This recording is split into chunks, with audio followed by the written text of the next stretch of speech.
Tunaendelea na hili somo letu. Kidogo mic zimetusumbua sumbua, lakini tunaamini zitakuwa vizuri. Tunaongea kuhusu habari za mtu mwanadamu, sababu matatizo mengi ya watu wengi ni kwanza kutokujitambua. Kwa hiyo kikubwa kwa mwanadamu, mtu akijitambua jinsi alivyo, yeye ni nani, yukoje, ameumbwaje, sawa, hilo linasaidia mtu nguvu za kuweza kujua kujidhibiti na kudhibiti hata mwili. Lakini mtu asipojijua, hajui anaumbwaje, hajui yukoje. Kwa hiyo hili litakuja kujibu kwa maswali yote. Tunapasana vizuri. Nafikiri sasa ni video ya 3 katika hili swala la hili somo, ila hizi mbili sikuziposti, zile mbili za kwanza, kwa sababu sauti ilikuwa vibaya sana. Nafikiri sauti ilitokana na matatizo ya mic. Kwa hiyo katika video hii nitafanya tena marudio ya zile video mbili, yale ambayo tuliona katika zile video mbili. Kwa hiyo naomba mfuate kwa makini, sababu hapa tutakuja kujibu maswali yote kuhusu mambo ya mwili, nafsi na roho. Tutajibu swali nini kinaota usiku. Katika kueleza hili tutajibu swali moja kwa moja. Nini kinaota usiku kati ya nafsi na roho? Qu'est-ce qui rêve? Usiku nini kinaotaga? Je, ni nafsi ndio inaota au ni mwili au ni roho? Tutajibu pia swali wakati tunalala. Okay? Nafsi inafanyaga nini? Na roho inafanyaga nini? Je, nafsi nayo inahisi 5 na ni zipi? Okay? Tunaposema mtu anafungwa kiroho, nini haswa ndicho kinachofungwa? Roho au nafsi au vyote viwili? Ishara ni zipi kwamba uko katika vifungo vya kiroho? Ishara ni gani ambazo zitaonyesha kwamba mtu fulani anafungwa katika vifungo vya kiroho? Nini kifanyike baada ya kifungo cha kiroho? Mtu anaweza akafanya nini? Yaani maswali ni mengi, siwezi kuyamaliza yote. Tunasikiaga macho ya kiroho, masikio ya kiroho ni nini? Nini maana yake? Okay? Roho ni nini? Tofauti gani kati ya roho ya mwanadamu na roho wa Mungu? Kwa hiyo maswali ni mengi sana ambayo tutakuja kuyajibu katika ili somo la roho, mwili na nafsi. Sasa nataka nirudilie kwanza kabla ya kuingia katika subject ya leo. Kama kisi nimeandika kwenye ubao, nataka niingilie kwanza kiundani, au sio kiundani sana, nataka nieleze kijuujuu yale ambayo tumeona. Sasa nichukue Biblia. Katika video zetu mbili zilizopita tuliona ya kwamba mtu ana sehemu ngapi? 3. OTG ipo Tuliona ya kwamba mtu ana sehemu 3. Na katika hizo sehemu 3 za kila mwanadamu, mtu ana mwili, mtu ana nafsi na mtu ana roho. Kwa hiyo hizo ndo sehemu 3 ambazo zinaumba kila mwanadamu chini ya jua. Hakuna mtu ambaye hana hizo. Kila mtu ambaye ni mtu mzima mwenye akili zake, mtu wa kuenea, ana mwili, ana nafsi na ana nini? Ana roho. Kwa hiyo mtu kwanza lazima ajitambue kwamba yeye yuko sehemu hizi 3. Na katika video iliyopita tukaanza kuongea mwili ni nini. Hii mwili haina maelezo mengi, sababu mwili ni sehemu inayoonekana ya binadamu. Ndio inaitwa nini? Mwili. Yoyote ambayo inaonekana kwa macho au ambayo inaonekana kwenye microscope ya mwanadamu ndio inaitwa mwili. Kwa nini Mungu alitupa mwili? Tuligundua katika video iliyopita ya kwamba Mungu alitupa mwili kwa sababu nyingi sana. Sababu ya kwanza ya Mungu kutupa mwili ni kwamba kujaribiwa. Kuna hiyo sababu. Sababu moja miongoni mwa sababu za Mungu kutupa mwili ni ili sisi wanadamu tuje duniani, tujaribiwe, ili tuonekane kuwa washindi, tupate haki ya kupata uzima wa milele. Hiyo tu. Sababu mwili ni makao, ni kitu kinatusaidia kukaa duniani, lakini pia ndo jaribu tulionayo. Ina maana kama mtu anajaribu sasa hivi ni mwili wake. Sababu jaribu kubwa ya kila mwanadamu ni mwili alio nao wa udongo. So Mungu aliona ya kwamba sisi tutapata uzima wa milele, na Biblia inasema ya kwamba ili mtu apate uzima wa milele lazima aitwe mshindi, si ni hivyo? Sasa ili kwamba uitwe mshindi lazima ushinde kitu. Sasa utashinda nini wewe mwanadamu? Ndio Mungu akatuingiza katika mwili ili kwamba tushinde mwili, sababu ukishashinda mwili wako basi una haki ya kupata uzima wa milele. Kushinda mwili maana yake kushinda tamaa za mwili. Sababu nyingine, Mungu alitupa mwili ili kwamba tumiliki dunia, sababu tusingeweza kukaa na kumiliki dunia kama hatuko katika mwili. Hatusome Biblia hapo Aya, nitakuwa natoa tu verse sababu tulisha soma haya yote. Mungu alitupa mwili ili tukae na kutawala dunia, iko katika Mwanzo 2:15. Hiyo tumeshaongea. Sawa? Mungu alitupa mwili ili tuwe nyumba ya Roho Mtakatifu, Wakorintho wa kwanza 6:19-20. Ina maana Roho Mtakatifu lazima apate makao yake ndani yetu, lazima akae ndani yetu. Ndio maana Mungu alitupa nini? Mwili. Mungu alitupa mwili ili tujaribiwe, alafu tuyashinde majaribu ya mwili, ndiposa tuwe washindi, tuwe na haki ya kupata uzima wa milele.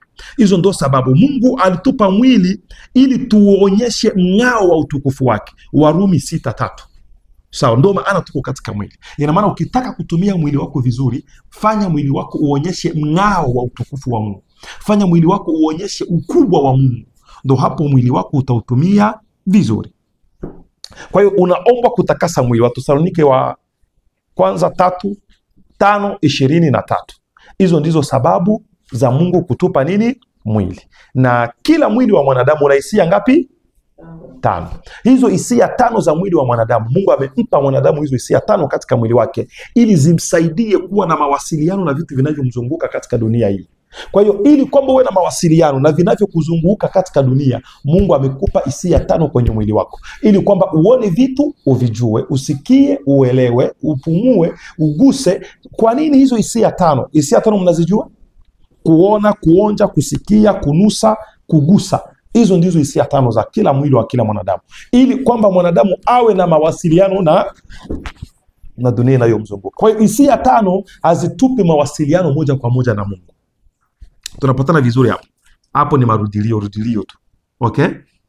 Vitu vinavyochafua mwili kama tulivyoona. Vinavyochafua mwili, cha kwanza ni uzinzi au washarati wa kila namna. Wakorintho wa kwanza 6:18-19. Hivyo ndio vitu vinavyo. Ukitaka kuchafua mwili, basi fanya uzinzi au washarati, unachafua mwili.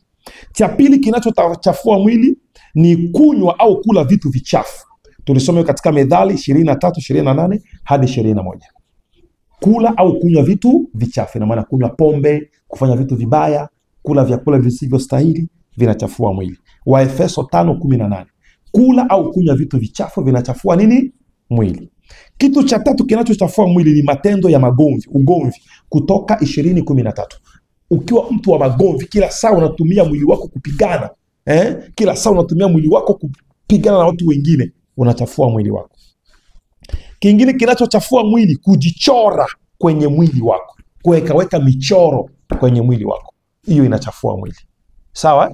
Matatu, sijui unaweka vimoja huku vingine huku, wanawake hasa marangi kwenye mwili, kugeuza rangi ya ngozi, yani mtu anachaza vitu ambavyo sio vya kiasili kwenye mwili. Mbele za Mungu hiyo pia inachafua nini? Mwili. Walawi 19:28. Kitu kingine kinachochafua mwili ni mawazo mabaya na tamaa mbaya. Mathayo 5:28. Hivyo ndio vitu ambavyo vinachafua nini? Mwili. Hapa narudilia tu, sababu ya yote tumeshayaona. Sasa ufanye nini kama umechafua mwili wako? Unapochafua mwili wako, unachohitajika kukifanya kwanza ni kutubu. Pili, kubali kusamewa na Yesu Kristo. Tatu, ishi maisha ya utakatifu. Yohana wa kwanza 1:9. Nafikiri hivyo ndivyo tulivyoongea kuhusu mwili. Sasa kuna kitu nataka niongeze leo kabla hatujaingia kwenye nafsi. Sawa? Na hapa nitajaribu kuyachanga yote. Siwezi, yani nikirudilia tena ya nafsi, nirudilie tena ya roho ambayo tumeshaona, ina maana tutafanya kitu leo sasa. Tutarudilia tu yale ambayo tumeshaona. Kwa hiyo mimi nitakachofanya, nitafanya kifupi, nitajaribu kukondense, kuchanga vyote pamoja. Sababu nikirudilia kila kimoja mudetai, niingie tena nafsi, hisi za nafsi. Alafu tena nianze vitu vinavyoharibu nafsi, vitu vinavyochafua nafsi, jinsi ya kutakasa nafsi yako. unapopashwa kutambua kuhusu nafsi. Hapana, ça va prendre beaucoup de temps. Sawa, na hii ni video ya 3, ina maana tuishaongea mengi, lakini kwa sababu sikuposti hii video kwenye social media, ndio maana nitajaribu kurudilia. Sasa turudie kwenye ubao wetu. Aya, mnisikilize sasa.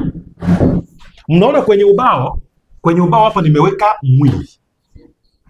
Tuko vizuri hapa? OTJ iko. Naomba muangalie. Okay. Hapa tumeweka nini? Mwili. Hii ni nini? Mwili. Na tumeweka hisia zake pale. Lui, yani kusikia. Odora, kuonja. Odora, harufu. Gu, kuonja. Tushe, kugusa. Vi, kuona. Hizi ndo hisia 5 ambazo zinafanya mwili wa mwanadamu uwe na mawasiliano na vitu vinavyomzunguka. Lakini hizi 5 hizi haziongozi mwanadamu. Ina maana hupashwe kuongozwa na hizi 5. Hupashwe kuongozwa na macho yako, hupashwe kuongozwa na harufu, hupashwe kuongozwa na unavyoviona, hupashwe kuongozwa na unavyovisikia tu, hupashwe kuongozwa na unavyovigusa. Hapana. Na hapana kuaminia hizi 5. Usiziaminie sana. Hizi 5 utaziaminia tu wakati ambapo hizi 5 zinakubaliana na neno la Mungu. Basi. Tunaelewana? Wakati pekee wa kuaminia hizi 5 ni wakati hizi 5 zinakubaliana na nini? Na neno la Mungu. Kama hizi 5 hazikubaliani na neno la Mungu, usiziamini. Usizikubali. Usiziitike. Tunapatana vizuri? Niwape mfano fulani. Uko mgonjwa, unaenda kuombewa kwa mchungaji. Si wagonjwa wanakuja hapa kila siku? Hao wote wagonjwa ambao wanakuja hapa kila siku ambao ninawaombea, cha kwanza ninawaambia wasiamini hizi. Wasiamini tushe. Unasikia hapa kuna uma. Okay? Mimi ninakuombea. Unapaswa uamini umepona hata kama bado hapa kuna uma. Kwa nini unapaswa uamini umepona hata bado kuna uma? Kwa sababu imani lako ndio litaka lokuponya. Sababu neno linasema kwa kupigwa kwake sisi tumefanya nini? Tumepona. Kwa hiyo tumeishapona sababu Yesu alipigwa. So huponi leo hii ambayo nimekuombea.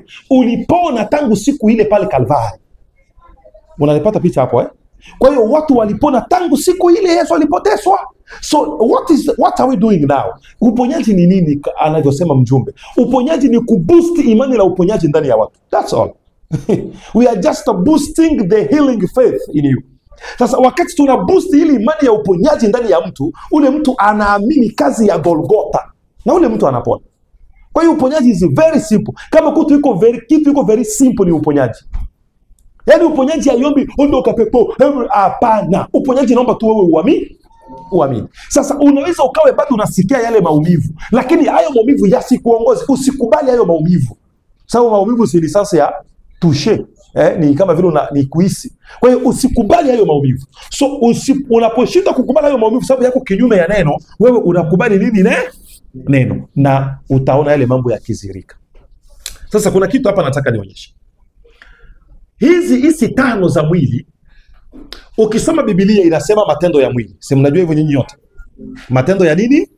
Ya mwili. Wagalatia, sawa? Haya. Embu tupasome kwanza haraka. Les actes de la chair. Sasa, haya matendo ya mwili, kuna tatizo sana na Biblia zetu za Kiswahili.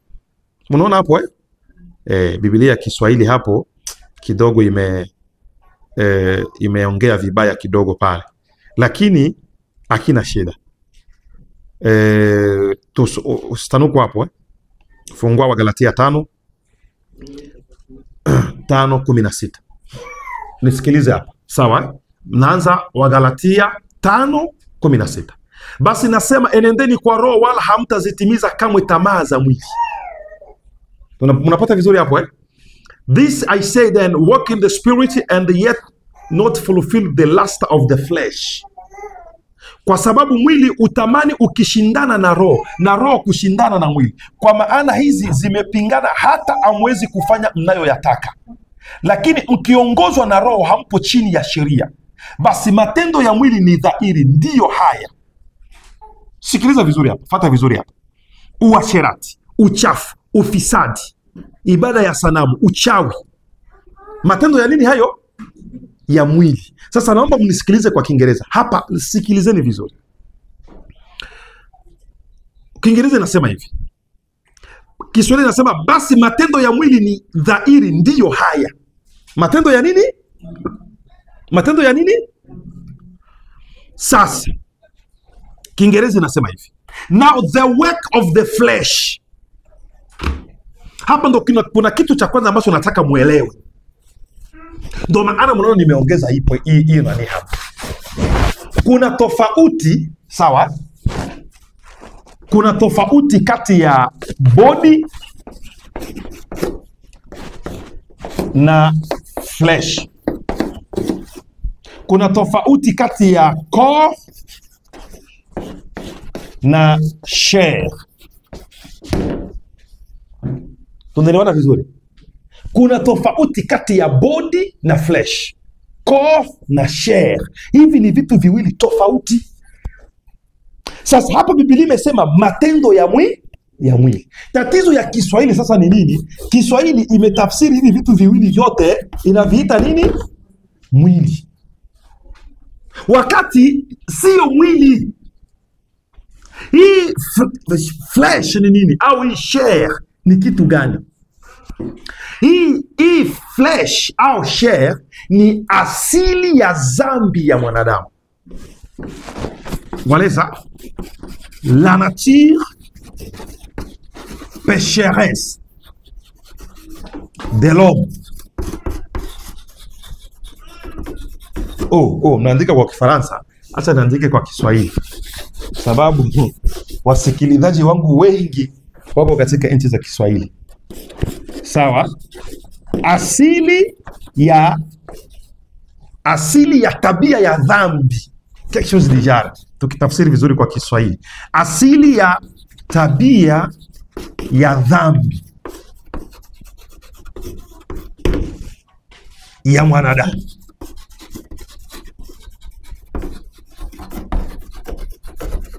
Sababu gani?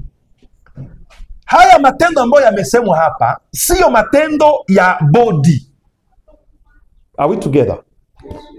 Sio matendo ya body, sio matendo ya corps. Ce ne sont pas les œuvres du corps, ce sont les œuvres de la chair. These are not the work of the body, these are the work of the flesh. Na flesh ndo nini? Au chair ndo nini? Ndo ile asili ya tabia ya dhambi ya mwanadamu. So kila mwanadamu ndani yake anazaliwa na asili ya utendaji dhambi. So kila mtu ndani yake ana ile tabia, ana ile asili. Ça vient de l'origine.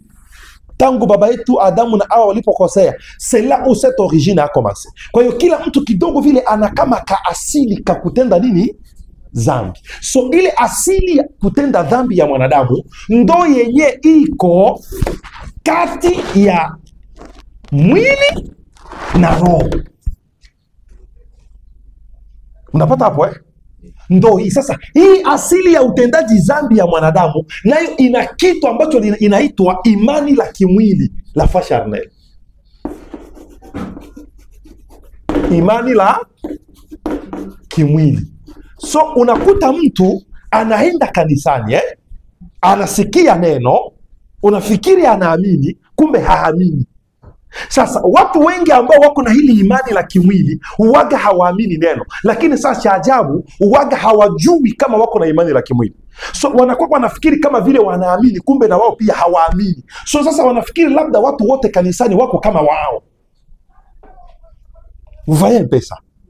Donc pour réussir dans cette affaire, ili kwamba ufaulu katika hili swala, cha kwanza hakikisha mwili wako uko chini ya ulinzi wa neno.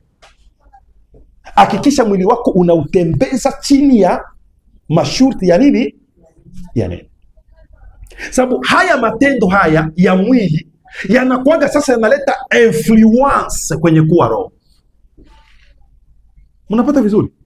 Yana influence roho. Hizo ndo habari za mwili. Nafikiri hapo nimejaribu kuwa kifupi sana. Yaani kifupi sana. Kuna mtu iko na swali hapa kuhusu mwili? Hapana. Nisha kula dakika ngapi? Okay, tuingia haraka kwenye roho. Tuko vizuri eh? Hizi ndo sehemu za mwanadamu. Roho ni nini? Hii roho ambayo mnasikia inasemwa hapo, kwanza mnapata mfahamu ya kwamba roho ya mwanadamu sio Roho Mtakatifu. C'est ce qu'on appelle l'esprit humain, roho ya kibinadamu.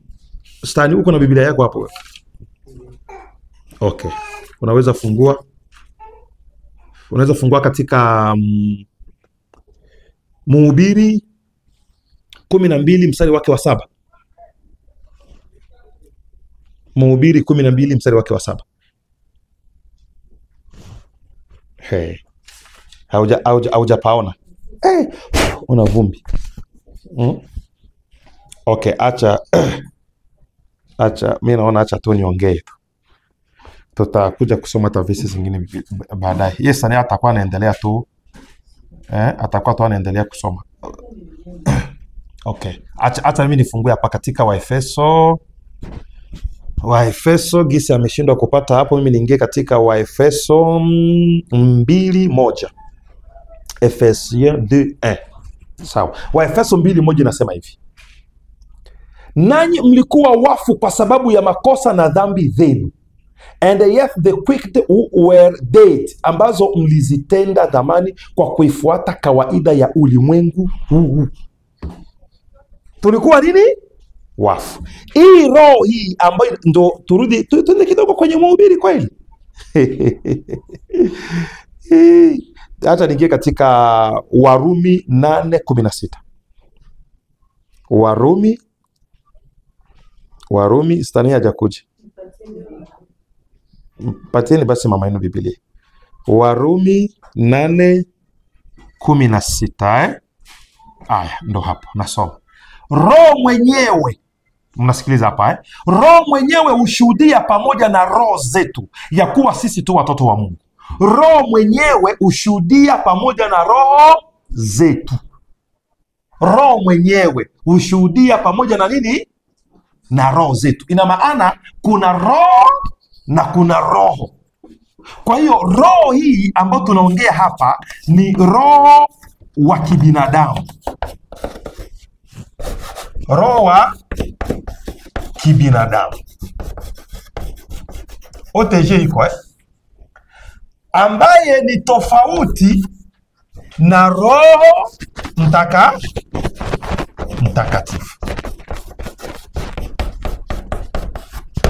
Tofauti sana na Roho Mtakatifu. Kwa hiyo huyu roho ambaye kila mtu yuko naye sio ndiye Roho Mtakatifu, lakini ni roho wa kibinadamu. Sasa ina maana hivi, ndani ya kila mtu kuna kitu kinaitwa nini? Roho. Kama vile gisi kila mtu iko na mwili, kila mtu pia iko na kitu inaitwa nini? Roho. Sasa huyu roho huyu ambayo kila mtu anaye pia anahisi 5. Anahisia ngapi? 5. Kama vile mwili nao ulivyo na hisi 5, roho naye anahisi 5. Nataka muone kitu kingine kuhusu huyu roho wa kibinadamu. Roho wa kibinadamu sio ndo wewe. Hapana. Roho wa kibinadamu alitokana haji. Ukisoma katika kitabu cha Mwanzo, Sheri, fungua kwanza Mwanzo. Ukisoma katika kitabu cha Mwanzo 1:16. Tuko pamoja? Mwanzo 1:16. Soma hapo, inasema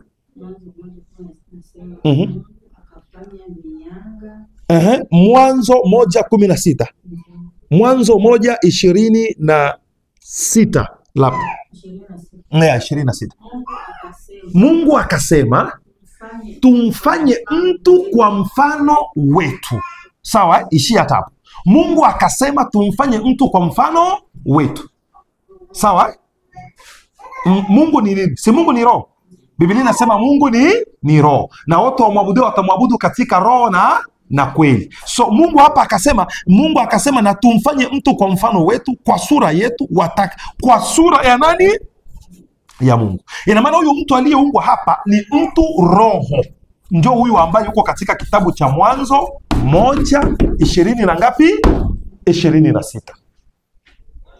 Sasa huyu mtu wa Mwanzo 1:26 ni tofauti na watu wawili wa Mwanzo 2:7, sababu Mwanzo 2:7 kuko wengine watu wawili pale. Ingia hapo Mwanzo 2. Bwana Mungu akamfanya mtu kwa mavumbi ya ardhi. Simamia kwanza hapo. Kuna mtu mwingine sasa ambaye alifanywa na Mungu kwa mavumbi ya nini? Ya ardhi, ambaye ni tofauti na huyu wa kwanza aliyefanywa kwa mfano wa nani? Wa Mungu. Nani huyu aliyefanywa kwa mfano wa Mungu? Ndo huyu hapa Roho. Hapa ndo kuko Mwanzo 1:20 na ngapi? Na 6. Nani huyu aliyefanywa kwa mavumbi ya ardhi? Ndo huyu hapa ambaye ni mwili. Huyu ndiye Mwanzo 2:7. Endelea sasa pale.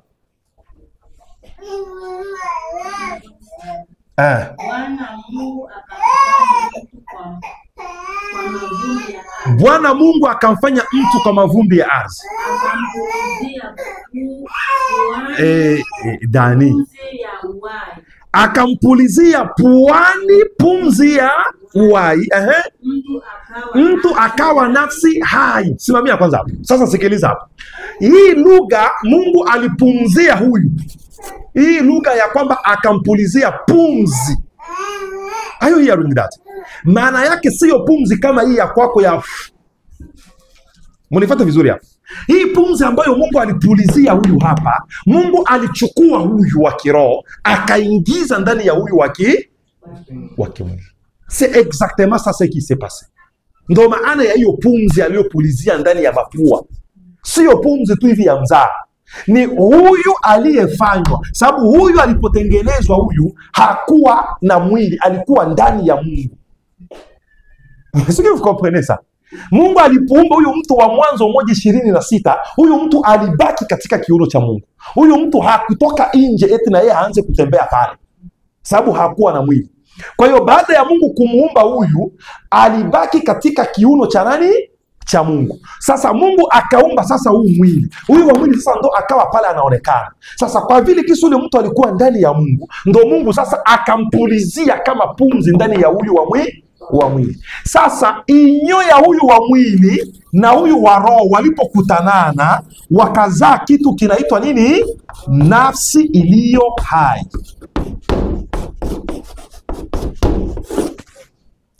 Unaona kule sasa? Ina maana inyo ya hawa wawili ndo ikazaa sasa nani? Nafsi.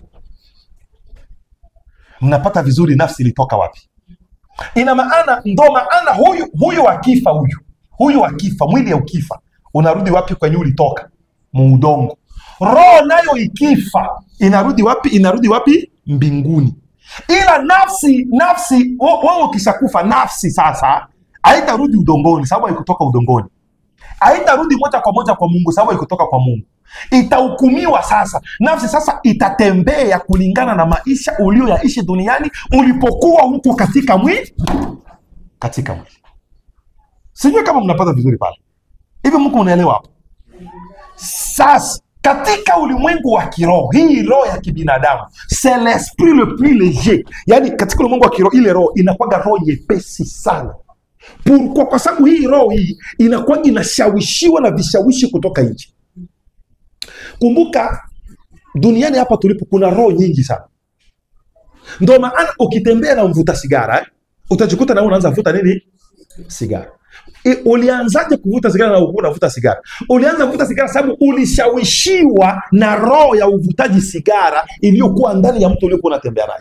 So hapo nini ambacho kilishawishiwa? Ni roho yako ndio ambayo ilishawishiwa pia ikaingia katika kuvuta nini? Kuvuta sigara. Sababu hii roho ni nyepesi sana na inashawishika kwa haraka sana. Kumbuka roho haizaliwe mara ya pili. L'esprit n'est pas de nouveau. Roho haizaliwe mara ya pili. Roho inakuaga renouvelé. L'esprit peut être renouvelé. Yani inafanywa upya katika lugha nyingine. Sijui renouvelé tuitaje kwa Kiswahili. Sasa hii roho hii ambayo tunaongea sasa habari zake, nimesema inahisi ngapi? 5. Nimesema ni roho ya kibinadamu. Katika hizo hisi 5 za roho ambayo ni kitu nyepesi sana. Roho sio wewe. Roho ni nini? Hizi tano za roho ni hizi. Kuko imagination, sawa, au imagination. Kuko memoire au memory au kumbukumbu. Kuko affection au affection, sijue tuite upendo, sijue tuite nia. Kuko conscience, okay, ambayo ni dhamiri. Yes, lugha nzuri sana ya conscience ni dhamiri. Na kuko raisonnement ambayo ni mawazo. Sasa sikiliza, hizi hisia tano, imagination, memoire, affection, conscience, raisonnement, ndio zinaitwa hisia za roho ya kibinadamu. Kwa hiyo qu'est-ce qu'elle exprime, au roho ya kibinadamu ni nini? C'est la partie mentale. Okay, hebu nivute hapa. Vumbi inasumbua, lakini Mungu atasaidia, tutapata ubavu. Alors, sasa sikiliza vizuri. Qu'est-ce qu'elle exprime? L'exprime, Nabii anasema kwamba l'exprime est la partie mentale. Sawa? La partie mentale de l'homme. Kwa hiyo ile sehemu ya kiakili ya mwanadamu ndio ambayo inaitwa roho ya kibinadamu. Donc c'est cette partie là qui est mentale. Sababu ukiangalia vizuri hii sehemu iko composé na vitu vya kiakili.